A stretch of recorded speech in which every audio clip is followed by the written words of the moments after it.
এদিকে আওয়ামী লীগের জন্য বড় সুখবর আসলো আবারও। হঠাৎ ম্যাজিক দেখাতে শুরু করেছে শেখ হাসিনার আইনজীবী। এবার একাধিক মামলা থেকে শেখ হাসিনাকে খালাস করলেন তিনি।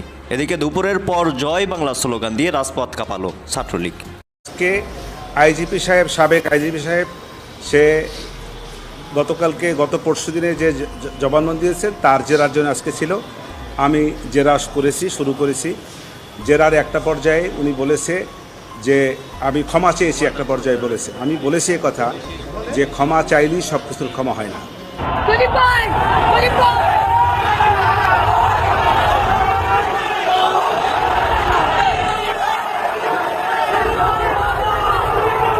একাধিক মামলা থেকে খালাস পাওয়ায় আওয়ামী লীগের নেতাকর্মী। দর্শক, দেশ পূর্বার দূরে কিংবা কাছে যারা এই মুহূর্তে দেখছেন, আশা করি সবাই ভালোই আছেন। দর্শক, এই মুহূর্তে পাওয়া খুবই গুরুত্বপূর্ণ একটি ভিডিও আপনারা দেখতে চলেছেন। দর্শক, টাইটেল থাম্বনেল ও শিরোনাম দেখেই আপনারা বুঝতে পেরে গেছেন আসলে ভিডিওটি ঠিক কত গুরুত্বপূর্ণ। দর্শক, বর্তমানে দেশের পরিস্থিতি চলতেছে সেটা আমাদের অবশ্যই খেয়াল করা উচিত। যেহেতু আপনি ভিডিওটি ক্লিক করেছেন সেহেতু আপনাকে অবশ্যই ধন্যবাদ জানাই। তো দর্শক, কথা আর বাড়াবো না, চলুন আমরা সেই কাঙ্ক্ষিত ভিডিওগুলি দেখে আসি। তবে তার আগে বলবো, যারা এখনো আমাদের চ্যানেলটিকে সাবস্ক্রাইব করেননি অবশ্যই চ্যানেলটিকে সাবস্ক্রাইব করে রাখবেন, আর যারা অলরেডি সাবস্ক্রাইব করে রেখেছেন তাদেরকে অসংখ্য ধন্যবাদ। তো দর্শক, কথা আর বাড়াবো না, চলুন আমরা সেই ভিডিওটুকু দেখে আসি। আইজিপি সাহেব, সাবেক আইজিপি সাহেব, সে গত পরশু দিনে যে জবানবন্দি দিয়েছেন তার জেরার জন্য আজকে ছিল। আমি জেরা শুরু করেছি। জেরার একটা পর্যায়ে উনি বলেছে যে আমি ক্ষমা চেয়েছি, একটা পর্যায়ে বলেছে। আমি বলেছি এ কথা যে ক্ষমা চাইলেই সব কিছুর ক্ষমা হয় না। বিশেষ করে এটা আমি কখনো বলি নাই, কিন্তু বলার সময় আসবে যে হত্যা মামলার আবার ক্ষমা কি? অনেক কিছুরই ক্ষমা হয়, কিন্তু হত্যা করার কোনো ক্ষমা হয় না। উনি যদি হত্যা করেই থাকে, যদি স্বীকারই করে থাকে, তাহলে ওনারও বিচার হওয়া উচিত, এটা আমি বলবো পরবর্তীতে। আর দ্বিতীয় কথা হচ্ছে যে আমি আইজিপি সাহেব নিজেকে নির্দোষ প্রমাণ করার চেষ্টা করতেছেন। আমার জেরার মাধ্যমে এইটা আমি আনার চেষ্টা করতেছি যে আইজিপি সাহেব নির্দোষ না, এবং আইজিপি সাহেব যাদেরকে অপরাধী মনে করতেছেন আমি মনে করছি তারা অপরাধী না। এইভাবেই আমি জেরাটা করার চেষ্টা করছি। কতখানি পারছি বা পারবো সেটা মাননীয় আদালত, মাননীয় ট্রাইব্যুনাল সেটি বিবেচনা করবেন। একটা বিষয়, সেটা হচ্ছে যে আপনি বলছেন যে হত্যা মামলার ক্ষমা হয় না, অপরাধ করলেই হয় না।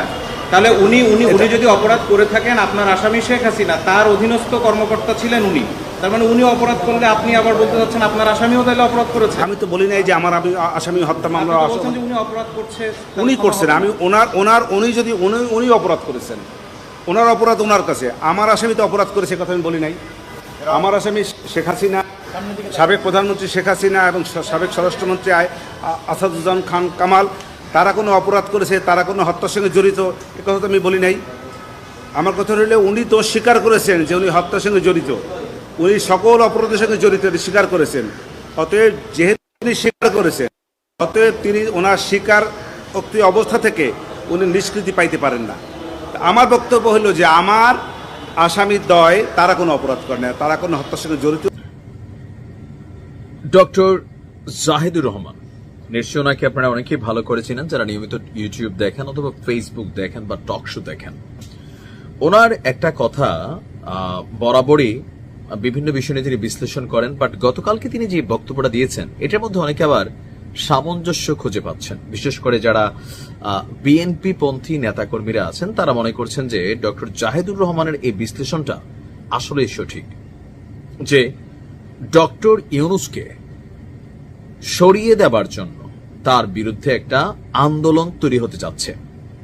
আর এই আন্দোলনটাতে তিনি কারো নাম না নিলেও, তার ওই যে থাকে না বাসুরের নাম মুখে নেয় না, বাট কথোপকথনে তিনি যে দলগুলোকে ইঙ্গিত করেছেন আর মাঝখানে খোদ এনসিপি এবং জামাত যৌথভাবে এই কাজটার দিকে ধাবিত হচ্ছে বলেই তিনি মনে করছেন, যদিও তাদের নাম নেননি। তো তিনি আসলে কি কথা বলছেন? তিনি বলছেন ডক্টর ইউনূসকে সরিয়ে ফেলার জন্য তার বিরুদ্ধে খুব কঠোর আন্দোলন শুরু হয়ে যেতে পারে। তো কিভাবে হবে? আপনার বক্তব্য, বিবৃতি, পাশাপাশি এমন পরিস্থিতি তৈরি করা যাতে ডক্টর ইউনূস আর দায়িত্বে থাকতে না পারেন। এখন কেন আসলে? কারণটা হচ্ছে ডক্টর ইউনূস অত্যন্ত কঠোরভাবে নির্বাচনের পক্ষ নিয়েছেন। তো তার মানে যারা নির্বাচন চায় না, এখন নির্বাচন চায় না কি সরাসরি কেউ বলছে? না, নির্বাচন চাই, তবে এটা শর্ত ওইটা শর্ত। এখন এই শর্তগুলো ডক্টর ইউনূস এই স্বল্প সময় কি পূরণ করতে পারবেন নাকি পারবেন না, সেটা হচ্ছে বড় কথা। তো আমরা দেখছি যে এনসিপি এবং জামাতের বেশ কিছু শর্ত আছে যেগুলো ডক্টর মোহাম্মদ ইউনূস তিনি আসলে পাশ কেটে যাচ্ছেন। ইভেন বেশ কয়েকটা সর্বদলীয় বৈঠক হয়েছে, একের পর এক বিবৃতি হয়েছে, কিন্তু নির্বাচন ইস্যুতে বরঞ্চ ডক্টর ইউনূস খুব হার্ড ওয়েতে, আমাদের যারা উপদেষ্টারা আছেন তারাও কিন্তু হার্ড ওয়েতে বলছেন যে একমাত্র আল্লাহ ছাড়া নির্বাচন ঠেকানোর ক্ষমতা কারণ যে কোনো পরিস্থিতিতে নির্বাচন ফেব্রুয়ারিতে হবেই। এমনকি ডক্টর ইউনূস বলছেনও যে ফেব্রুয়ারিতে নির্বাচন না হলে খুবই গভীর উদ্বেগ এবং বিপজ্জনক একটা পরিস্থিতি তৈরি হবে। তার সরকারের প্রধান কাজই হচ্ছে একটা সুষ্ঠু নির্বাচন করে ক্ষমতা হস্তান্তর করা। তো এই যে অবস্থানটা, এইটার বিপরীতে বিএনপি ছাড়া জামাত ইসলাম এবং এনসিপি, কেউ পিআর নিয়া, কেউ গণপরিষদ ভোট নিয়া, বা আরো বিভিন্ন ইস্যু নিয়া, বা ইসলামিক দলগুলো তাদের মতন করে অনেক কিছু সামনে নিয়ে আসছেন। আর এই জিনিসগুলো নিয়ে কেউ মাঠে নামার আন্দোলনের ঘোষণা দিচ্ছেন, কেউ রাজপথে প্রতিহত করার ঘোষণা দিচ্ছেন, কেউ বলছেন আরেকটা গণ অভ্যুত্থান হবে প্রস্তুত থাকার জন্য। তো এই যে সার্বিক পরিস্থিতি যদি তৈরি হয়, তাহলে ডক্টর ইউনূসের যে বয়স বা তার যে রেপুটেশন, সেই জায়গা থেকে তিনি হয়তো অন্তর্বর্তী সরকার থেকে পদত্যাগ করতে পারেন। এখন তিনি পদত্যাগ করলে নির্বাচন নিয়ে হযবরল হয়ে যাবে। আর এর অ্যাডভান্টেজ কে পাবে? এই মুহূর্তে যারা দৃশ্যত শর্ত সাপেক্ষে নির্বাচনের সামনে নানান ধরনের ক্রাইটেরিয়া নিয়ে আসছেন, তারাই কিন্তু এখানে অ্যাডভান্টেজ পাবেন। আর নির্বাচনের পক্ষে যাদের অবস্থান, যে কোনো পরিস্থিতি নির্বাচনের, তাদের অবস্থানটা হবে একটু ভিন্ন। তো ডক্টর জাহেদের বক্তব্য যে আস্তে আস্তে এই সরকারের ব্যর্থতাগুলো সামনে আনা হবে, তার ম্যানেজমেন্ট নিয়ে প্রশ্ন তোলা হবে, নানান কিছু নিয়ে যত দিন যাবে তত বক্তব্য, বিবৃতি, এমনকি মাঝে মাঝে রাজপথীয় আন্দোলন তৈরি হতে পারে। বা বেশ কয়েকটা যে মিটিং হয়েছে, সেই মিটিংগুলোর পরে ডক্টর ইউনূসের যে বক্তব্য ছিল, সেই বক্তব্যগুলোতে অনেকটা টেন্সড উনাকে দেখা গিয়েছে। তো এছাড়াও আপনার দেশি বিদেশি নানান চক্রান্ত আছে যারা নির্বাচন বানচালের চেষ্টা করবে, বিশেষ করে আওয়ামী লীগও এই নির্বাচনকে বানচালের চেষ্টা করবে। সো সবকিছু মিলিয়ে আপনার এখানে যে পরিস্থিতিটা তৈরি হবে, সেই পরিস্থিতিতে ডক্টর ইউনূস তিনি কতক্ষণ ধৈর্য নিয়ে আপনার থাকতে পারবেন, তিনি পদত্যাগ করে বসতে পারেন। আর এই টোটাল জিনিসটা তার বক্তব্য যে অনাগত